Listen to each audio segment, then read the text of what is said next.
देशनेत्यांची टीका करा.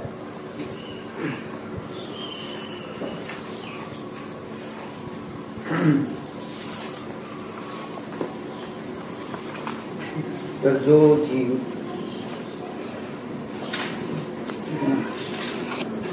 प्रबद्ध कुठ अनन्य अविशेष असंयुक्त अशा स्वरूपाच्या आत्म्याला पाहतो, तर तो काय करतो, तर जिनशासनम अर्थसमयरूपम जिनमतम सौवम सर्वम द्वादशांग परिपूर्णम. मग अशा त्या जिनशासनाला पाहतो म्हणजे कसं आहे, जिनशासनाला पाहतो म्हणजे द्वादशांगाला जाणतो, द्वादशांग परिपूर्ण भावार्थाला जाणतो, अर्थसमय रूपाला जाणतो, जिनमताला जाणतो, जिनमतातील सर्व गाभा जाणतो. जिनमताचा जो गाभा आहे, जिनाने जी वाणी सांगितली, जिनांच्या द्वारे जी दिव्यध्वनी खेळली, जिंजध्वनीच्या द्वारे जे वस्तुस्वरूप सांगितले गेले, त्या वस्तुस्वरूपातील सर्व सार जाणला म्हणून सर्व जिनवाणी जाणला.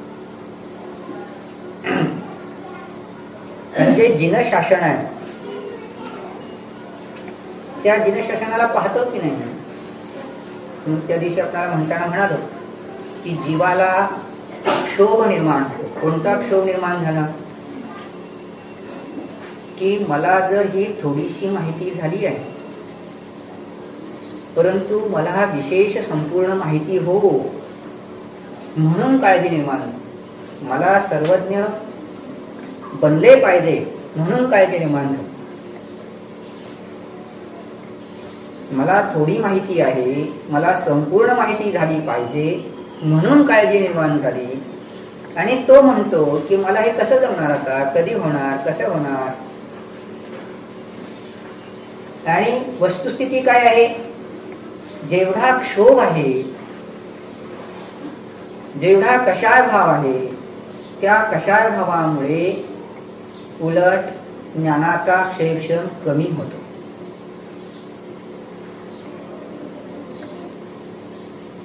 पंचमकाळातली कथा आपल्याला माहितीच असेल की जी आपण सुत्तपंचमी उत्सव साजरा करतो, त्या सुत्तपंचमीच्या वेळेला काय आहे, ते जे पुष्पदंत भूतबली मुनी म्हणतात,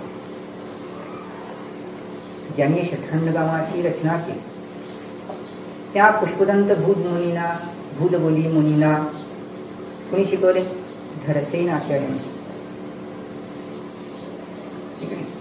गिरणारवर त्यांचं वास्तव्य होते आणि तेथे त्यांनी त्या दोन मुनींना शिकवले. मग षट्खंडागम त्यांना शिकवून झाल्यानंतर, म्हणजे माहिती शिकवून झाल्यानंतर काय केले, त्यांनी सांगितले की तुम्ही दोघांनी येथे चातुर्मास करायचा नाही, तुम्ही इथून विहार करा. आणि ते तिथून निघून गेले, त्यांना पाठवून दिले. आणि यांनी सांगितले की मी आता सल्लेगिरा धारण करणार आहे. भावलिंगी संत आहेत, धरसेन आचार्य ही भावलिंगी संत आहेत, पुष्पदंत भूतबली ही भावलिंगी संत आहेत. भावलिंगी संत आहेत, प्रगल्भ ही मुनी आहे, सामान्य नाही ना. त्यांची परीक्षा घेऊनच मग त्यांना शिक्षण दिलं होतं. असे ते उत्कृष्ट, म्हणजे बाकीच्या मुनीपेक्षाही प्रगल्भ असणारे असे ते मुनी होते. चांगले ज्ञाते होते, हुशार होते, 7व्या गुणस्थानात खेळणारे होते. असं असून देखील आचार्यांनी, धरसेन आचार्यांनी त्यांना सल्लेग्नाच्या वेळेला ठेवून घेतलेलं नाही. त्यातील एक कारण हे आहे की समजा जरी हा संयोजन कशा आहे, तरंग कोणता आहे, विकल्पाच्या भूमिकेत उठणारा तरंग संयोजन कशा आहे.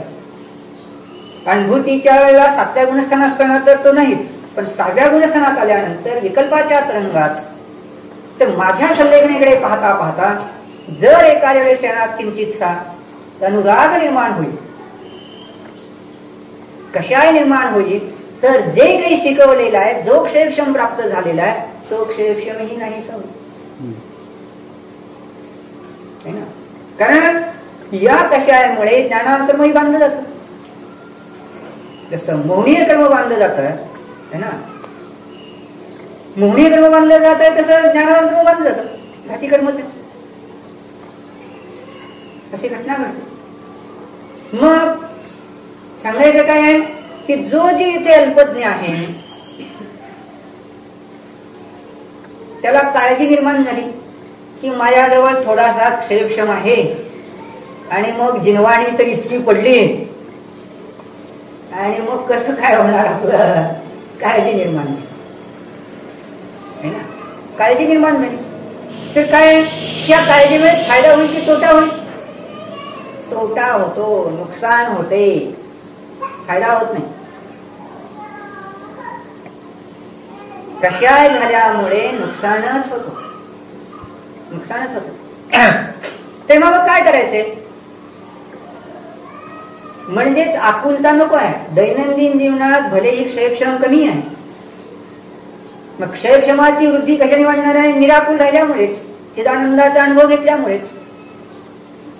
म्हणून ते सांगतात की बा जीवा तुला जी काळजी वाटते आहे, क्षोभ निर्माण झालाय की मला सगळी माहिती कधी मिळेल,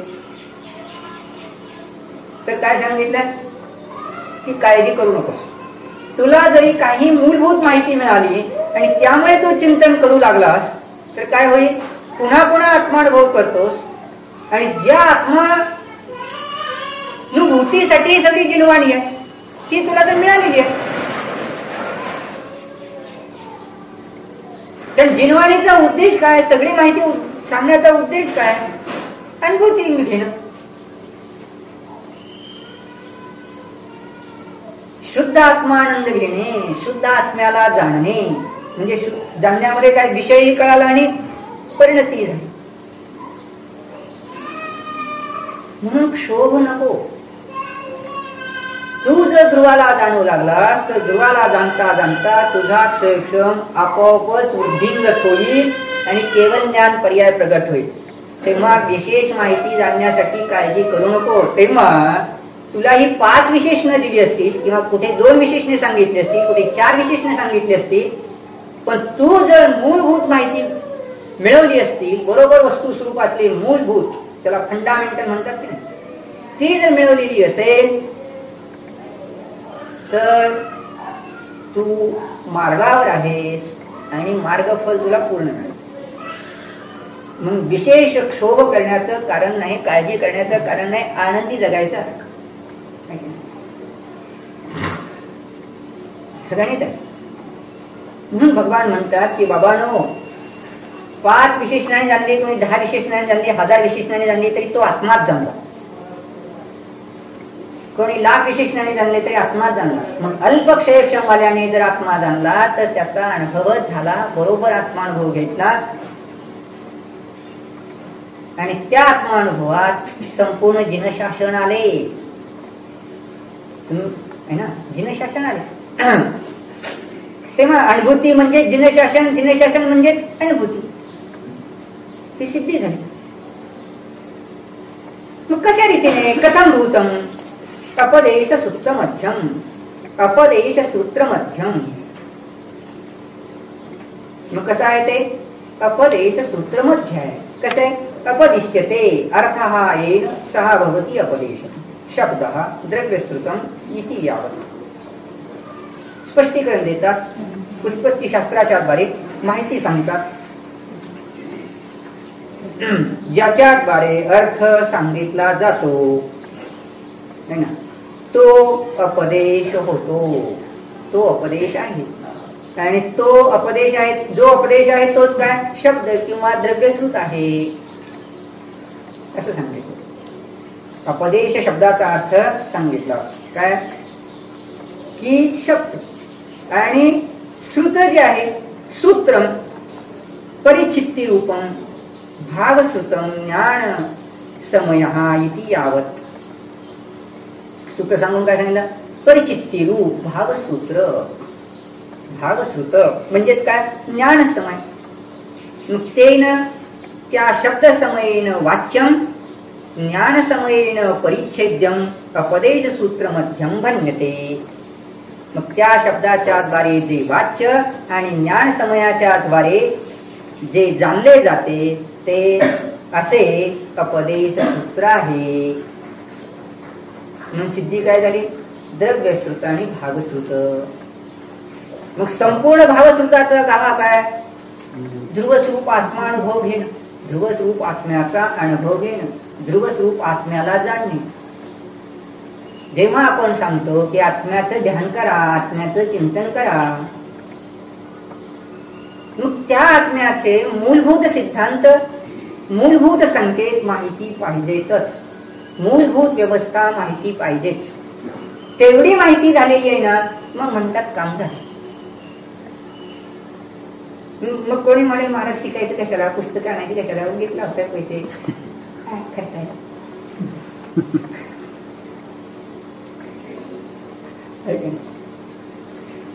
हे एक बाजू सांगितली की दुसरी बाजू कोण मोडून टाकली त्यांनी.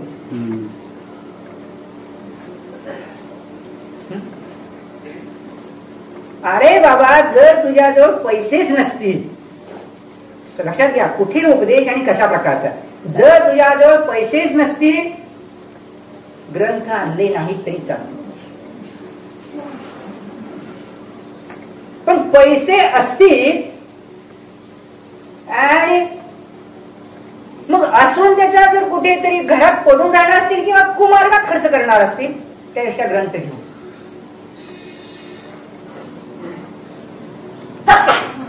लक्षात घ्या अपेक्षा कशी आहे. जर कोणी म्हणेल की जेव्हा आपण उपदेश दिला की तू ग्रंथ आण, सर आता एकच श्रोता नाही, अनेक श्रोते आहेत, नाना श्रोते आहेत. कोणाची परिस्थिती साधारण आहे, आणण्यासारखी आहे, कोणाची विशेष आहे, विशेष रीतीने आणण्यासारखं आहे. काही जणांची परिस्थिती अशी आहे, एक कागद आणायची सुद्धा मुश्किल आहे, फार कठीण आहे ना. मग काय करायचं? मग तो जर असं काळजी करीत बसेल, परिस्थिती नाही, आणि पुन्हा तीच काळजी जर निर्माण झाली की पुस्तक नाही म्हणून काळजी आहे, म्हणून पैसे आणायचेत, मग पैसे आणायचेत म्हणजे पुन्हा जास्त काळजीच आहे, आणि ते मिळाले म्हणून जास्त काळजी. म्हणजे या काळजीत जगायला सांगितलं नाही त्याला सांगितलं की तू ग्रंथ आणले नाही तरी चालते. लक्षात घ्या, ग्रंथ आणले नाहीत तरी चालते. पण ज्यांच्याजवळ धनसंपत्ती आहे, वैभव आहे, ते जर मग त्याच्यासारखंच काय लागले तर चालेल काय? अहो, ज्याच्याजवळ बायको तर करायची होती, ब्रह्मचारी काही राहता येत नव्हतं, नाही ना, मग कुठेतरी काहीतरी घाणेरडी क्रिया करण्यात ते योग्य नव्हतं. मग स्वतः स्वस्त्री संतोष बरोबर आहे म्हणून त्याला लग्न करायला सांगितलं. लग्न तर करायचं ठरलं. मग लग्न करायचं तर म्हणाले आता कसं करा? मग इतके सगळे पाहुणे मंडळी, गाव जेवण मी कुठले देणार म्हणाले, माझ्याकडे कुठे इतके पैसे आहेत. मग त्याला काय सांगितलं? आपलं थोडक्यात उरकून घे. मग जे होते मोठे श्रीमंत, अब्जावधी रुपयाचा माल आहे ना, कचऱ्यात जातोय कितीतरी, असे म्हणाले. मग ते गरिबांनी म्हणाले काय 2-4 माणसं जीव घातले. मग मी म्हणले मी एकटाच जिंकतो, बाकी मंडळी सुद्धा नाही. ते म्हणले 2 माणसं 4 माणसं, गाव जेवण कशाला झाले आहे की नाही? म्हणजे याला म्हणायचं विवेक नाही. लोक म्हणायला विवेक नाही. अरे तू जेवण दे की, तू कळ ना, जेवण दे सगळ्या जगाला, काही बिघडलं नाही. मग तिथे तर व्यवस्था करतो, मग इथे व्यवस्था करते. आणि मुक्ती लक्ष्मीशी स्वयंवर मांडायचं आहे तर हे तिचे अलंकार नको का आणायला? आणायचे, आणलेच पाहिजेत, आहे की नाही? म्हणजे तर्कच लक्ष ठेवायचं. आणल्यानंतर जर अनुभूती सोडून देऊन, नाही ना, म्हणजे मूळ लक्षात घ्या. शास्त्र वाचताना प्रथम मंगल सांगितलं, तिलय पद्धतीमध्ये आणि धवलाच्या पहिल्या पुस्तकात सांगितलं. शास्त्राचे आरंभी मंगल करायला सांगितलं, शास्त्राचे पुन्हा शास्त्र वाचायचं, मध्यात मंगल करायला सांगितलं, आणि पुन्हा शास्त्र वाचायचं, आणि शास्त्राच्या शेवटी मंगल करायला सांगितलं. म्हणजे किती वेळा मंगल झालं? 3 वेळेला. मग हे मंगल काय आहे की नाही? पहिलं मंगल म्हणजे आत्मानुभव करणं. शास्त्र वाचायच्या अगोदर आत्मानुभवच करायचा. आता ज्याला होत नाही त्याला शास्त्र सांगायचे गोष्ट वेगळी आहे. तेही कशासाठी? अनुभूती करण्यासाठी. मग शास्त्र संकेत करून लगेच स्वतः अनुभूतीत जायचं आणि त्यालाही संकेत करायचे तू अनुभव घे. आणि पुन्हा पुन्हा विकल्पात येणारच. पुन्हा शास्त्र वाचलं, स्वाध्याय केला, चर्चा केली आणि पुन्हा शेवटी अनुभवच कर. म्हणजे मूळ गावा कोणता? अनुभव. पण अनुभव जर केला नाही, आत्याती आत्मानुभव करीत नाही, मध्याती आत्मानुभव करीत नाही, शेवटी आत्मानुभव करीत नाही, तर त्याला काय सांगितले की बाबा रे हा शास्त्र वाचून झाली जर असतील तर त्याला सांगितले आता शास्त्र वाचून सोड जरा तू अनुभव कर. मग दुसरा काय म्हणतो? त्याला तर सांगितलं तुम्ही त्यावेळेला वाचू नको. मग याला तर माहिती नाही, एक सुद्धा माहिती नाही, आत्म्याचं एक लक्षण माहित नाही, काही नाही, पण मी तर कशाला वाचतो? चूक झाली. म्हणजे नाही जिथे लावायला पाहिजे तिथे लावायचं, यथायोग्य ठिकाणी लावायचं. अहो ग्रास जर खायचा तर म्हणाले तोंडात नाही, जर नाका घातला तर काय होईल? अपेक्षा चुकली तर चूक होईल की नाही? नाही, नाकातून गळ्यात जातो नाही ना. राईस ट्यूब नाकात घालू तिथून नाकातून असं घालता येतो, पण तो मार्ग आहे काय? ग्रास तिथे नाकात घालण्याचा नाही. म्हणजे तो ग्रास कुठे घालायचा, कसा घालायचा याचा नाही ठरलेला, मार्ग ठरलेला. तसे मग ज्या पद्धतीने जिथे ज्या अपेक्षेने कथन आहे ती अपेक्षा लक्षात घेतली पाहिजे. अपेक्षा विरहित जर काही केलं तर चुकीचं ठरलं. कशात आहे ती अपेक्षा ठेवायची आहे. मग यथाशक्ती ग्रंथ चांगलेच पाहिजेत, यथाशक्ती वाचन मनन केलंच पाहिजे, यथाशक्ती स्वतः तो अनुभव केलाच पाहिजे आणि दुसऱ्यालाही विकल्पाच्या ओंके सहज प्रेरणा केली पाहिजे. पण हे करीत असताना आकुलित मात्र होऊन हे सांगायचं.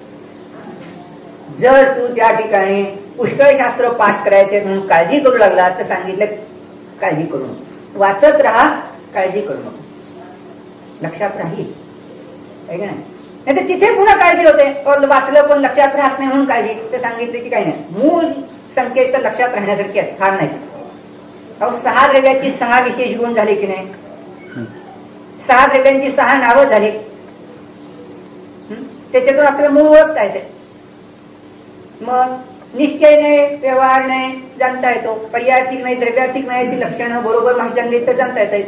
गुणभेद, पर्यायभेद थोडी थोडी माहिती जर थोडी थोडी घेतली, उपादान निमित्त माहिती घेतली, मूलभूत त्या जगाची शक्ती कशी आहे, वस्तू व्यवस्था कशी आहे, अशी जर माहिती प्रकरण बरोबर पकडली तर स्वस्वरूपात लगे ग्रहण केलं तर अनुभव होतो. म्हणजे अवघड नाही, एकदम सोपा. विशेष माहिती नसेल तरी मूळ गाठ्यातून काम होऊ शकते असं त्यांना सांगायचं. म्हणजे सांगतात की संपूर्ण जिनवाणी जी आहे ती जिनवाणी मूलभूत आत्मानुभव घेण्यात संपूर्ण आली. जसे एखाद्या गर्दीमध्ये पुष्कळ माणसं आहेत आणि तेथील एका व्यक्तीला आपल्याला बोलावून घ्यायचं आहे. मुलाला आपण एक सांगितले, मुलाला असा संकेत केला की त्या बाबाला बोलव, त्या बाबाला बोलव हा संकेत केला, पण त्याच्या लक्षात येत नाही. तेव्हा काय करतो आणखी? मग सांगतो बाबा तो फेटेवाला आहे ना, ते सांगितलं. मग फेटेवाला तर कोणता फेटेवाला? हा पुन्हा आला. मग त्याला काय सांगितलं? तो पिवळा फेटेवाला आहे ना, तो पिवळा फेटेवाला. तर आणखी मग त्याला सांगितलं की तो पिवळा फेटेवाला आणि काळा कोटवाला आहे ना. काय केलं? पिवळा फेटा, काळा कोट असे त्याची लक्षणं सांगितले. तेवढ्यावरी काम भागत नाही तर काय म्हणतो, अरे ती पिवळ्या फेटेवाली व्यक्ती आहे, काळ्या कोटवाली आहे, हातात ती लांब छडी आहे ना, काठी आहे ना, ते. मग असे 2-4 है ना प्रकारचे संकेत करून त्या माणसाबद्दल वर्णन करून त्याला बोलून आणायला सांगतो, तशी व्यवस्था करतो. ही अशी व्यवस्था. एक लक्षण देऊन काम भागलं नाही तर दुसरं लक्षण, तिसरं लक्षण, 4 लक्षण, 5 लक्षणाची माहिती देतो. तसे येथे मूलभूत ध्रुवाबद्दल, ध्रुव स्वरूपाबद्दल माहिती मूलभूत देऊन तेवढे काम भागते. आणि तेवढ्याच काम भागत नाही असे वाटले एखाद्याची जर विशेष रूपाने तर विशेष रूपाने माहिती द्यायला आणखी अनेक संकेत करावे लागतात. संपूर्ण द्वादशांग वाणी सांगणारी लागेल आणि नंतर मग आत्मानुभव होईल. एखाद्या जीवाला, आणि एखाद्या जीवाला थोडक्यात संकेत केला मूलभूत, लगेच अंतर्मुहूर्तात अनुभवात चालला. अशी घटना घडली, लक्षात घेण्यासारखं आहे. आणि मग याला अनुभव झाला आणि पुन्हा विशेषतः जाणवायचं वाटलं तर क्षेत्रक्षेप वाढला, सहज आणखी माहिती जाणली गेली, अध्ययनी झाले. दोन्ही पद्धती आहेत. महत्वाचं आहे. म्हणून घाबरू नका की पुस्तकं सगळे आणायला लावले, मग कोण वाचणार, कधी वाचणार, कधी वाचून होणार, त्याची काही काळजी करायची नाही. आणून ठेव, यथाशक्ती आणून ठेव. ती सगळी आपोआपच वाचली जातील, है ना. आणि मग येथे ते सांगतात की अरे एवढीच ग्रंथ काय संपूर्ण जिनवाणी. उद्या जर समजा या सगळ्या लोकांनी शास्त्रज्ञांनी शोध लावला, काही सांगता येणार नाही. 2.5 द्वीपात मनुष्योत्तर पर्वतापर्यंत माणसाला जाता येते. उद्या जर एखादं रॉकेट विमान काय मिळालं आणि जाता आलं, है ना, जाता आलंय समजा, एखादा जाऊन आला, मग समजा तिथून पार्सल करून काय आणायचं म्हणलं तर शास्त्र जिनवाणी आहे का नाही, कॅसेट्स म्हणा, टेप रेकॉर्ड, कॉम्प्युटर, काहीतरी घेऊन सगळे घेऊन जावं लागेल, घेऊन यावं लागेल. आणल्यानंतर आणावं लागेल. काय दिसेल काय आणावं लागेल. म्हणजे ते सुद्धा वाचावं लागेल आपल्याला. आपलं भाग्य आहे. एखाद्या वेळेला शोध लागला तर काही सांगता येणार नाही. कुंड कोण नव्हतं का, विदेश क्षेत्रात प्रयाण केले होते आणि विदेश क्षेत्रातून इथे आले होते, येताना ग्रंथ दिला होता म्हणतात. परंतु काय झालं, ते विमान जोरात निघालं आणि मग वाऱ्याने कुठंतरी उडून पडलं असं म्हणा. किंवा दुसरे लोक सांगतात की वाटेतून तीर्थक्षेत्रावर यात्रा करीत येत होते, मग ते यात्रा करता करता कुठं राहिला ते लक्षात आलं नाही. असे काही ग्रंथ राहिले असे म्हणतात, कुठल्या कुठं ते राहिले. ठीक आहे, त्यांना योगायोग होता. पण असं काय सगळ्याच वेळेला घडेल काय, घडणार नाही. मग तिथून सुद्धा अजून पुस्तकं आणावं लागतील. तेव्हा ती तयारी ठेवायची, काय घ्यायचं नाही. स्वाध्यायासाठी असावं, मूल्य स्वाध्यायासाठी असावं. हे श्रीमंत लोक आहेत. चक्रवर्ती आता गरीब असणार का, काय काय नाही. चक्रवर्ती गरीब असणार नाही, तेव्हा ते देणारच. आता इतकं भाग्य जेव्हा आपल्या उदयाला आलं असेल, रॉकेटनी चंद्रावर जातो, तिथे क्षेत्राचं काही मूल्य कमी असेल काय, तेव्हा काय काय ना, सर भरपूर मूल्य असताना सर जातो. मग हे भरपूर मूल्य असताना सुद्धा घेतच ते, तेव्हा ते कमी जास्त मूल्य काय किंमत घेऊन बसलाय, त्याची काळजीच करू नका म्हणून सांगतो. फक्त प्लॅनिंग मध्ये तर ठेवायला हरकत आहे का, प्लॅनिंग मध्ये ठेवायला काय हरकत आहे का, बस एवढं आहे, लक्षात ठेवा. म्हणून संपूर्ण जिनवाणी प्रसंगी वाचणार आहोत आपण, अध्ययन करणार आहोत, मनन करणार आहोत, चिंतन करणार आहोत. आणि ते करताना प्रत्येक क्षणाक्षणाला स्वचं अनुभवन करणार. नाही, अनुभवन करा, काय वेगळं सहजच होत. ते कसं म्हणतात पण काळजी करू नका. काळजीसाठी ते म्हणतात त्या नियाकरात जास्त रंगू नका, बाहेरच्या विशेषात जास्त रंगू नका. त्याचे मात्र भावा यथा लवणखिल्य एक रसापि फल शाक पत्र शाकादी परद्रव्य संयोगेन भिन्न भिन्न आस्वादः प्रतिभाती अज्ञानीना. अज्ञानी जीवाना काय आहे, एकच लवणाचा खडा जो आहे, मीठ सारखं एक रसवाला असताना देखील फळात, शाकात, पत्रात, याच्यामध्ये फलशाक किंवा पत्रशाखा आदी वेगवेगळे पदार्थ केले, त्यात ते लवण मिसळले, परद्रव्य संयोग आहे, भिन्न भिन्न आस्वाद मिळतो. आहे का, दोडक्यात मिसळलेलं वेगळं, गवारीत मिसळलेलं वेगळं, आणखी वेगवेगळ्या भाज्या ज्या आहेत, फलभाज्या ज्या आहेत, त्याच्याबरोबर मीठ जर टाकलं तर वेगवेगळ्या ह्याच्यात वेगवेगळा आस्वाद आला. पर्याय रूपाने, विशेष रूपाने वेगवेगळा आस्वाद झाला. चव जी आली, रस जो चाकला गेला तो वेगवेगळा वाटला. पण तो आवडतो कोणाला वेगवेगळा, अज्ञानीनाम. शब्द महत्वाचा आहे. अज्ञानीनाम प्रतिभाती. तो जो आस्वाद आवडतो तो अज्ञानी जीवाना आवडतो. आणि ज्ञानीनाम पुन्हा, ज्ञानीना कसा आवडतो, एक रस एव, एक रसच आवडतो. म्हणजे तो ज्ञानी जो आहे, तो ज्ञानी जीव काय म्हणतो, याची मीठ, त्याची मीठ, त्याची मीठ, त्याची मीठ. अन्य संयोग जरी झाला तरी मीठ मीठ रूपानं एक खारी खारी चवच जाणतो. तो वेगळं काहीच नाही जाणत. अज्ञानी म्हणतो वेगळं मिसळलं आहे म्हणून वेगळी चव झाली, वेगळा आस्वाद आला. म्हणजे पर्याय दृष्टीने वेगवेगळे पण असले तरी ज्ञानी म्हणतो एक सामान्य रूपाने जाणण्यात शांतता, आणि अज्ञानी म्हणतो विशेष विशेष रूपाने जाणण्यात आनंद आहे. आणि इथे चूक होती ना. विशेषामध्ये जितका रंगत गेला तेवढे काय झालं, आकुलता प्राप्त झाले, अज्ञान प्राप्त झालं, दुःख प्राप्त झालं. आणि एक रसाकडे जर कसं गेलं तर शांतता प्राप्त झाली, आकुलता झाली नाही. तथा आत्मा अपि अखंड ज्ञान स्वभावापि, आत्मा कसा आहे, एक अखंड ज्ञान स्वभावाला असताना देखील स्पर्श रस गंध शब्द नील पीतादी वर्ण नीय पदार्थ विषय भेदेन अज्ञानीनाम निर्विकल्प समाधी भ्रष्टानाम खंड खंड ज्ञान रूप हा प्रतिभाती. सगळे महत्वाचे शब्द आहेत पाहिजे है ना.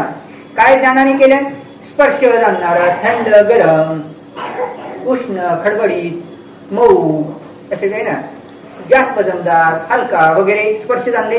रस खारट तिखट गोड आंबट वगैरे, गंध सुगंध दुर्गंध वगैरे, शब्द वेगवेगळ्या प्रकारचे सारे गम पद निसा वगैरे है ना, वेगवेगळे शब्द, किंवा हे निळा आहे, हे पिवळा आहे, काळा आहे, तांबडा आहे वगैरे, अशा प्रकारच्या नियाना निय पदार्थांना विषय भेदाने जाणतो. आणि त्या खंडतेला काय करतो अज्ञानी जीव. निर्विकल्प भ्रष्ट आहे ना, हा शब्द महत्वाचे आहेत. अज्ञानीचा काय विशेषण दिले, निर्विकल्प समाधी भ्रष्टानं, ज्याने कधी आत्मानुभव घेतला नाही. शब्द निर्विकल्प समाधी असला तरी अर्थ काय, ध्रुवाचं वेदन केलं नाही, स्वसंवेदन केलं नाही, काय 7वं गुणस्थान 8वं गुणस्थान वगैरे तर काही भानगड नाही.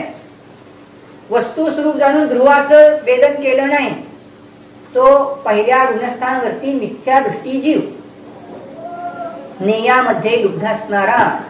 मग बघा रात्रंदिवस जनता कशी नेयामध्ये लुब्ध आहे की नाही. हे गाणं ऐकलं, ते गाणं ऐकलं, हे दृश्य पाहिलं, ते दृश्य पाहिलं, त्याच्यातच रंगतात की नाही, आणि तेवढ्यामध्ये लुब्ध राहतात. स्पर्शाच्या रसाच्या गंधाच्या वर्णाच्या शब्दाच्या या पदार्थांना जाणण्यामध्येच लुब्ध राहिले की नाही जनता. बाकी कुठे आहे, वास्तविक काय आहे ते है ना. ज्ञानामध्ये पडलेले नियाकार आहे ना, ते नियाकार कशाचे आहे ना, ज्ञानाने धारण केले की नाही. लक्षात घ्या काय म्हणायला लागले, हे ज्ञान रूपी आरसा, आरसा म्हणा किंवा ज्ञान म्हणा. मग ज्ञानात स्पर्शाबद्दलचा विषय किंवा रस गंध वर्ण शब्द, या ज्ञानामध्ये स्पर्शाबद्दलचं ज्ञान झालं है ना, रसाबद्दलचं ज्ञान झालं, गंधाबद्दलचं ज्ञान झालं, वर्णाबद्दलचं ज्ञान झालं, शब्दाबद्दलचं ज्ञान झालंय. म्हणजे हे विषय बाहेरच आहेत, ठीक आहे. ते विषय जे आहे ते बाहेरच आहेत, ते परिणाम ज्ञानात घडत. आणि हे जे ज्ञान पर्याय आहे ते कसे आहे, एक एक विषयाला जाणत असताना कसं खंड खंड ज्ञान रूप आहे. काय करतो बघा, आपली शक्ती आहे. आता पण पाहिजे की नाही, मुरमुर कण जे ज्ञानाचे मुरमुरे है की नाही, अग्नीचे जसे स्फुल्लिंग उदाहरण फार मजेदार देतात. ते अग्नी का उदाहरण देतात, अग्नी स्वपर प्रकाशी आहे, ज्ञान देखील स्वपर प्रकाशी आहे. दिवा कसा आहे, स्वपर प्रकाशी आहे. ही आमची ज्ञानाची शक्ती आम्ही खंड खंड करून जाणतो. पहा काय म्हणतात ते, ज्ञान स्वभाव कसा होता, अखंड. प्रत्येक जीवाजवळ ज्ञान स्वभाव अखंड आहे. ध्रुवरूप ज्ञानानंद गुणमय पिंड कसा आहे, अखंड आहे. असं असून देखील स्पर्शाला जाणतो आपण, त्यातच रंगला, रसाला जाणलं त्यातच रंगला, गंधाला जाणलं त्यातच रंगला, निळं तांबडं काय जाणलं, रंगीबेरंगी जाणलं त्यातच रंगला. म्हणून ते म्हणतात या विषय भेदाने अज्ञानी जीवाला ते खंड खंड रूप भासते. ज्ञान ज्ञान कसं आहे, अज्ञानी जीवांचं ज्ञान खंड खंड भासतं. ज्ञान सांगताय आणि ज्ञानीना पुन्हा अखंड केवळ ज्ञान स्वरूप आहे. मग ज्ञानीला कसं वाटतंय? अखंड ज्ञानमय वाटते. स्पर्शाला जमलं तरी ज्ञानच, रसाला जमलं तरी ज्ञानच, गंधाला जमलं तरी ज्ञानच, वर्णाला जमलं तरी ज्ञानच, शब्दाला जमलं तरी ज्ञानच. तो विशेषाला जाणून, पर्यायाला जाणून खुश होत होता, आनंदी वाटत. अज्ञानी होता. अनंत भाव आपण असे याच्यातच घालवले बाबांनो. हे भाव जो आहे, यातील काही आपला भाग यात दिला असेल तरी आत्ताचा वेळ, आत्ताची वेळ व्यर्थ घालवू नये. आजपर्यंत गेलंय की नाही याच्याशी काही चर्चा करून उपयोग नाही, है ना. आत्ताची जी वेळ आहे ती वेळ जर आपण आत्ता